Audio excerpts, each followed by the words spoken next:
Hello friends, welcome back to my YouTube channel the Vani classes. Guys, इस वीडियो में हम डिस्कस करेंगे एचपी टिट नॉन मेडिकल की चाइल्ड साइकोलॉजी सेक्शन। और ये एग्ज़ाम आज ही कंडक्ट हुआ है, यानी कि 31 जुलाई 2022 को। इस वीडियो में हम चाइल्ड साइकोलॉजी डिस्कस करेंगे। नेक्स्ट वीडियोज़ में इसके अदर पार्ट्स भी डिस्कस करेंगे।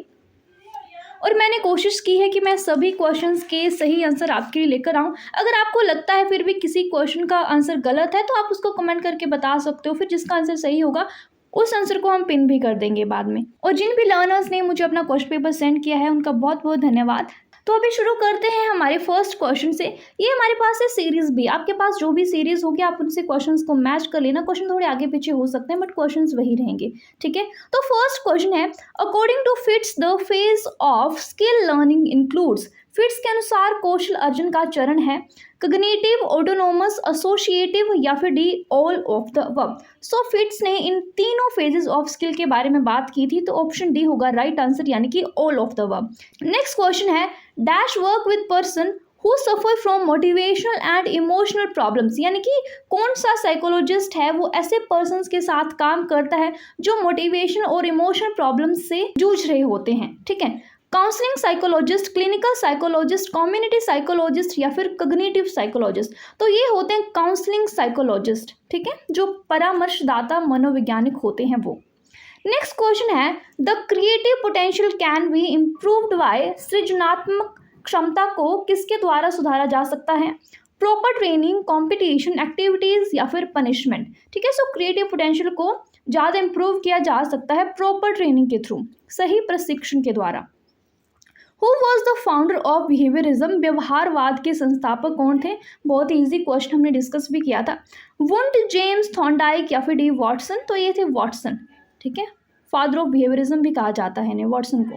Next one, Kohler and Koffka believed learning to be function of trial, imitation, insight या फिर प्रैक्टिस, ठीक है। सो कोहलर एंड कॉफका के द्वारा सीखना क्या होता है? सो ये क्वेश्चन आप वहाँ से भी देख सकते हो कि कोहलर ने थ्योरी दी थी, थ्योरी ऑफ इंसाइट डेवलपमेंट, ठीक है। सो इंसाइट होगा इसका राइट आंसर, यानी कि अंतर्दृष्टि। Option C is the right answer. Next one, when a student comes back home after having scolded by his teacher started quarreling with his sibling on any pretext, this is called. यानी कि जब कोई विद्यार्थी शिक्षक द्वारा डांट फटकार के बाद घर वापस जाकर अपने भाई बहनों के साथ किसी भी बहाने से लड़ाई शुरू कर देता है तो उसे क्या कहेंगे? डिस्प्लेसमेंट कहेंगे, रिग्रेशन, अग्रेशन या फिर ऑल ऑफ द अबव। सो इस प्रोसेस को कहा जाता है डिस्प्लेसमेंट, ठीक है, कि यहाँ पर डिस्प्लेसमेंट हो गई है। Next one, the branch of psychology which studies behaviour in social situation is called. Journal psychology, social psychology, cognitive psychology या फिर ऑर्गेनाइजेशनल साइकोलॉजी, ठीक है। सो ऐसी साइकोलॉजी जो सोशल सिचुएशन में बिहेवियर को स्टडी करती है, तो ये होगी हमारी सोशल साइकोलॉजी, सामाजिक मनोविज्ञान। नेक्स्ट क्वेश्चन आता है हमारा, attitude is a popular term which is related to. Attitude एक प्रसिद्ध शब्द है जो किससे संबंधित है? हेरिडिटी से, लर्निंग से, माइंड से या फिर बिहेवियर से। सो एटीट्यूड संबंधित है बिहेवियर से, व्यवहार से, ठीक है। Next one, development is the pattern of change that begins at dash and continues through out the life. यानी कि जो विकास है ऐसा प्रतिरूप है, ऐसा पैटर्न है चेंजेस का जो कब से शुरू होता है और जीवन पर्यंत गतिशील रहता है, ठीक है। कंसेप्शन यानी कि गर्भधारण, बर्थ, जन्म, इन्फेंसी शैशवावस्था या फिर चाइल्डहुड यानी कि बाल्यावस्था। सो डेवलपमेंट जो है वो शुरू होती है कंसेप्शन से और टिल द डेथ ये चलती रहती है। इसलिए डेवलपमेंट को हम कहते हैं वूम्ब टू टूम्ब चलने वाला प्रोसेस, ठीक है। गर्भ से लेकर कब्र तक चलने वाला प्रोसेस कहा जाता है डेवलपमेंट को। इसलिए सही आंसर होगा option A, that is conception. Next question आता है हमारा, dash of the test refers to the consistency of scores obtained by an individual on the same test on two different occasions, which means एक ही प्रशिक्षण पर दो भिन्न अवसरों पर किसी व्यक्ति द्वारा प्राप्त लाभांकों की संगति प्रशिक्षण की क्या कहलाती है? रिलायबिलिटी, ऑब्जेक्टिविटी, वैलिडिटी या फिर नन ऑफ द अबव। तो इसको कहा जाता है reliability of the test. Next question, in Pavlov's classical conditioning experiment food is. देखो कल भी मैंने आपको वीडियो में ये क्वेश्चन बताया था। सबसे पहले यही क्वेश्चन था हमारा कि पैवलोव की क्लासिकल कंडीशनिंग थ्योरी में फूड को क्या कहा था उन्होंने, ठीक है। कंडीशन स्टिमुलस था फूड, अनकंडीशन स्टिमुलस था, कंडीशन रिस्पॉन्स था या फिर अनकंडीशन रिस्पॉन्स था। सो पैवलोव की थ्योरी में क्लासिकल कंडीशनिंग में फूड था हमारा अनकंडीशन स्टिमुलस, कंडीशनिंग फूड पर नहीं की गई थी, ठीक है। Unconditioned stimulus, option B is the right answer. Next question हमारा, in Maslow's model of hierarchy of need which need is at the bottom of it. अब मास्लो ने एक हायरार्की दी थी नीड्स की, तो उसमें सबसे बॉटम में कौन सी नीड है? सेल्फ एक्चुअलाइजेशन, सेफ्टी, साइकोलॉजिकल या फिर स्टीम। सो जो सबसे नीचे या फिर सबसे पहली जो नीड है वो है psychological need. Okay, option C is the right answer. The major source of frustration is और आर, कुंठा का मुख्य स्रोत है। इन्वायरमेंटल फैक्टर्स हो सकते हैं, पर्सनल फैक्टर्स, कन्फ्लिक्ट्स या फिर ऑल ऑफ द अबव। सो ये तीनों जो सोर्स हैं ये हो सकते हैं फ्रस्ट्रेशन के। ऑप्शन डी होगा सही answer. Next question, Isaac was dash psychologist. जो आइजैक थे वो कहाँ के साइकोलॉजिस्ट थे? अमेरिकन, जर्मन, ब्रिटिश या फिर D none of the above. तो ये थे German psychologist. Option B is the right answer. Next question, which school of psychology was founded by Freud. Sigmund Freud ने कौन से स्कूल को, साइकोलॉजी के कौन से स्कूल को फाउंड किया था? Neo behaviourism, psycho analysis, neo psycho analysis या फिर नन ऑफ दीज। सो उन्होंने फाउंड किया था साइको एनालिसिस, इसलिए उन्होंने psycho analytic theory of personality भी दी थी सिगमंड फ्रूड ने, तो आप वहां से इसको कोरिलेट भी कर सकते थे, ठीक है। Next one, a belief in the permanence of certain attributes of objects or situation in spite of superficial changes is called, which means बाह्य परिवर्तनों के बावजूद स्थितियों तथा वस्तुओं के कुछ गणों में स्थायित्व या अपरिवर्तनीयता का विश्वास क्या कहलाता है? एनिमिज्म, कंडीशनिंग, कंजर्वेशन या फिर नन ऑफ दीज। सो मुझे लगता है कि इसका राइट आंसर होगा ऑप्शन ए, एनिमिज्म, ठीक है, जीववाद। Option A is the right answer.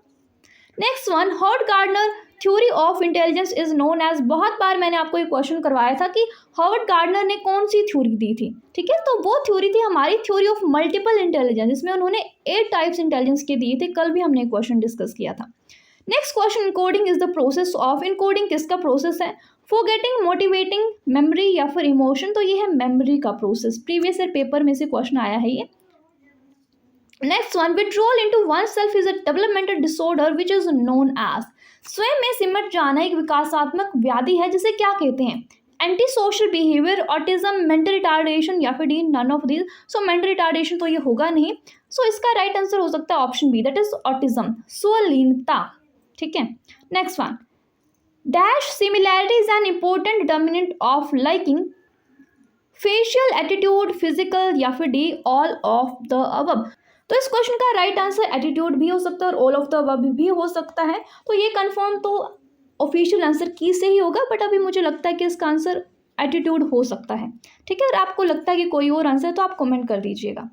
पियाजे stage for infancy is. कल भी हमने पियाजे की थ्योरी से क्वेश्चन देखे थे, उसकी 4 स्टेजेस थी हमारे। कौन सी ऐसी स्टेज है जो इन्फेंसी के लिए दी गई थी उन्होंने, ठीक है। Formal operation, pre operation, sensory motor या फिर कंक्रीट ऑपरेशन। सो इन्फेंसी स्टेज होती है जन्म के बाद जो 2 साल तक चलती है, वो होती है इन्फेंसी। तो वो थी हमारी सेंसरी मोटर पहली ही स्टेज 0 to 2 ईयर्स की, ठीक है। Option C is the right answer. Next one, a 13-year-old youth does a law breaking behaviour, he will be considered as. एक 13 वर्ष का युवा है और उसने कोई भी नियम तोड़ने वाला व्यवहार किया है, तो उसको हम क्या कहेंगे? Criminal, juvenile delinquent, anti social फिर नेगेटिव बिहेवियर। तो उसको कहा जाता है जुवेनाइल डेलिक्वेंट। जो भी जुवेनाइल डेलिक्वेंट होते हैं उनकी एज होती है 18 ईयर्स से कम, ठीक है, इसलिए उन्हें जुवेनाइल डेलिक्वेंट कहा जाता है।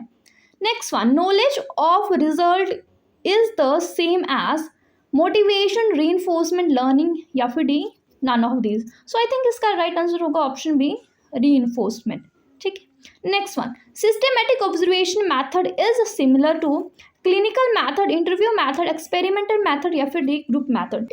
सो सिस्टमेटिक ऑब्जर्वेशन मैथड सिमिलर होगा एक्सपेरिमेंटल मैथड से, ऑप्शन सी होगा इसका right answer. Next one, according to social learning theory man's behaviour is determined by his. So social learning theory दी थी अल्बर्ट बंड्यूरा ने। इसके ऑप्शन है हमारे रिस्पॉन्स, बॉडी, सोशलाइजेशन या फिर डी गोल्स। सो इसका राइट आंसर होगा सोशलाइजेशन, ठीक है। Next one, while running which part of brain is mainly responsible for maintaining physical balance. Brain का ऐसा कौन सा पार्ट है जब हम रन करते हैं तो वो हमारे फिजिकल बैलेंस को मेंटेन करता है।